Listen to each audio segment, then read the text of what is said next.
you. Hey everybody, this is Alicia Purdy, the People's Mayor. I am talking to you today on Mother's Day. I'm taking a little time out of my day because I want to answer an important question that somebody posed to me, and I think you might have the same question. No matter what side of the aisle, what background you come from, I think it's important that you hear my answer to this very important question. That's why I'm making a video and not just commenting about it on social media. It was that big of a deal to me. So I had a conversation this weekend. Now I've already posted another video where I answered questions by Julie, and now I'm answering a question by Kate. And they were some engagement I had on a social media app called Nextdoor, the people in the neighborhood around Albany. And I thought they warranted an extended answer because I think that other people have this same question. So here's what Kate wrote in her note to me. As the People's Mayor who comes from the Christian blogosphere, stop, that's actually not true. I'm a journalist with a master's degree in journalism and I produce the news. I'm not a Christian blogger. That's like calling a brain surgeon a CNA. Now, there's nothing wrong with either one of those, but they're very different jobs. So I am not a Christian blogger, although that seems to be trailing me, and that is what it is. I certainly am a Christian, and that's the crux of this question. So listen to this. How will you represent 35% of the American populace who is a religion other than Christian? For my own particular interests as someone who's not religious, how will you represent those of us who are not religious? That is an excellent question. Okay, so it has a multi-part answer. The first answer is this. Being a Christian, believing, in Jesus Christ as the way, the truth, and the life, has actually has everything to do with running a city, but not in a religious sense. So hear this. If I come from a place in my heart where I believe that God has a plan for you, and that compels me to do better for this city, so what? We all win. If I come from a place where I believe the Bible, which says that you have a future and a hope, and I am compelled to help you find that future and that hope for yourself in your life, wherever that is in the city of Albany, whatever that means to you, then you win. If the fact that I believe that having a moral center, whatever that moral center that is, that I personally believe, compels me to make sure that you are treated, no matter who you are or where you come from, that you are treated with compassion, love, acceptance, that you are given, you are handed a support system that helps you fulfill a purpose that you have for your life, and that's all because I'm a Christian, then guess what? The city of Albany wins every time. So how can a Christian represent people who are not a Christian? Look, I'm not here to be your pastor. I'm here to be the people's mayor. And what that means is my vision for Albany is livability, accountability, and transparency. And I believe that those are not Christian principles per se. Those are principles that should govern every city ideally, but they don't. And so if my Christianity compels me to hold my own feet to the fire and then invite you to be the check and the balance for me, then you still win. So that's how will I represent you? That's the whole crux of the People's Mayor. I'm not representing you for Jesus. I'm representing you for the city of Albany, and what compels me, even if it's God's love, whether or not you do not ascribe to the way that I see things for myself. That doesn't actually matter, because the common ground that we have is for the betterment of Albany. And I don't care where you come from, and I don't care who you are. If your belief system has anything to do with bettering the city of Albany and seeing this city thrive, then you and I should work together because we're on the same page. So thank you for your question, Kate. Now, this is another important question that Kate asked. I'm running as a Republican in the city of Albany, and I'm on 2 lines on the ballot. I'm on the Republican line and I'm on the conservative line.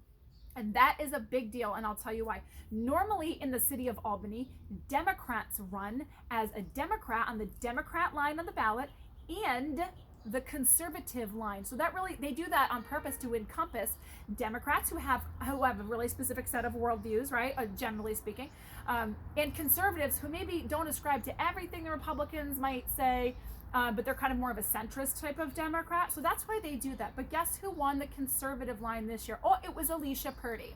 So this really matters in the city of Albany because there is no Democrat conservative in the city of Albany. There's Alicia Purdy, who's the Republican line and the conservative line. Now, this is the question here. I've said this before. I've heard a lot of advice. No Democrat or no Republican can win in the city of Albany. That's actually not true. A Republican is about to win in the city of Albany.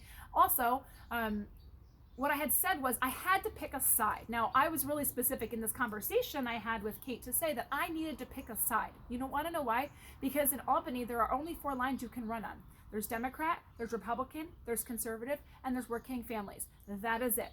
So anybody who runs as anything else, even if they call themselves an independent and that feels attractive to you, you're going to want to vote for Alicia Purdy, because an independent candidate in the city of Albany is a write-in candidate where you write in their name will not be on the ballot.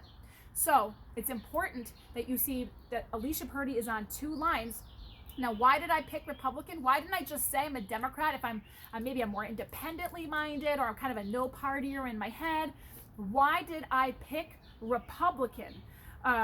She said, why did you pick Republican in this day of political tribalism? What policies of the Republican Party platform do you adhere to, and what do you repudiate? Why did you switch political parties, and are they interchangeable in your view?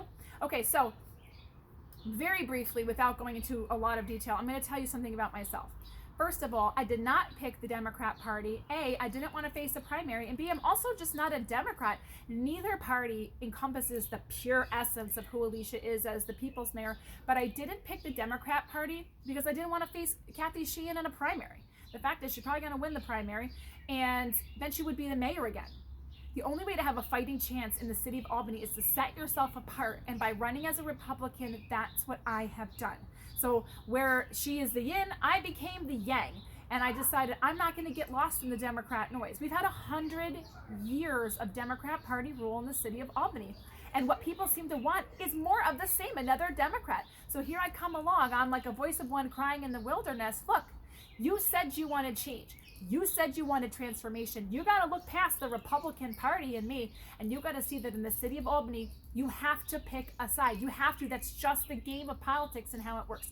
So I picked Republican for that reason. Now, what do I repudiate and what do I accept? Let me just tell you kind of a little, just again, I don't want to get caught in the weeds here, but this is a longer conversation. Buy me a cup of coffee and I will fill you in. But in the shorter term, let me tell you the difference between a Republican and a Democrat without going blow by blow. I don't play games with political tribalism. I'm myopically focused on the city of Albany, and that really isn't, other than the fact that it's kind of a Democrat stronghold. I don't believe it should be a partisan thing. We are a city of citizens from every creed and every culture and every background and every belief system. That's a big deal, and ideally, a great leader in the city of Albany should not really be picking sides, but should be figuring out a way to communicate to all sides and figure something out that we can work together. That is actually possible. Most people don't believe it because they've never seen it, right? Okay, so that's how they felt about gravity back in the day. Well, guess what? What I want to tell you is this: the major difference between a Republican candidate, and I can only speak to myself. I cannot speak for Donald Trump. Please don't ask me to. I don't know the man personally. I don't. And I have to tell you, I'm not a fan of Twitter either. Anyway, I'm just going to leave it there. The biggest difference between the Republican Party, a Republican, I should say, and a Democrat is really the balance of power. So I'm going to be very general here, and this is my own opinion. I'm not the spokesperson for the Republican or Democrat parties. But the difference between a Republican and a Democrat is this, in my mind. A Democrat has the power, and they want to loan you the power, or they want to show you their power by giving you a program or some money or something like that. The balance of power in the mind of the Republican who's running for candidate, which is me, is I want to empower you. I want to put the power into your hands in the city of Albany. One of the greatest assets we have in the city of Albany is our people. We have so many capable, amazing people in the city of Albany who are fighting for their communities, who are vocal. Now look, I don't need to come in from the top and dapple my hands in every single thing that's going on in the city of Albany. We have capable leaders so I can say, hey, this is your sphere of influence. You are amazing at what you do. Let's talk. You bring me your plans. You've heard from the people. And of course, I want to hear from the people as well. But what we have right now is an extreme micromanager for a mayor. What you need is a mayor who knows how to delegate, who knows how to raise people up, who knows how to support people and empower them so that the communities in Albany are represented through their own people. Does that make sense? I hope that it does, because that is the major difference between how a Democrat has ruled in the city of Albany for 100 years and how me, the people's mayor, who's on the Republican and conservative lines, is approaching city management as a mayor. A mayor should not act like a queen or a monarch. A mayor should be among the people and empowering people. So I'm not holding the power and loaning it to you. I'm giving you the power and empowering you with the things that you need to live the life that you want to see in Albany, and so that collectively after that our city can thrive. So anyway, thank you so much for your question, Kate. I really appreciated our conversation. Oh, and why did I switch political parties? So I was actually an independent, but there isn't an independent line again in the city of Albany. And just let's just be real, you guys. The fact is, in the city of Albany, you do have to pick a side, and I picked one. I'm authentic and I'm honest, and you can take that to the bank. So I hope that when somebody's vote as the people's mayor, like and share the video. I would love for you to do that, and let people know if you have a question. Alicia Purdy for mayor@gmail.com. Tell me when a mayor has given you her email address before. I'll answer mine. Oh, I have a reputation for that. So let's talk. Come find me. Have a great day, everybody.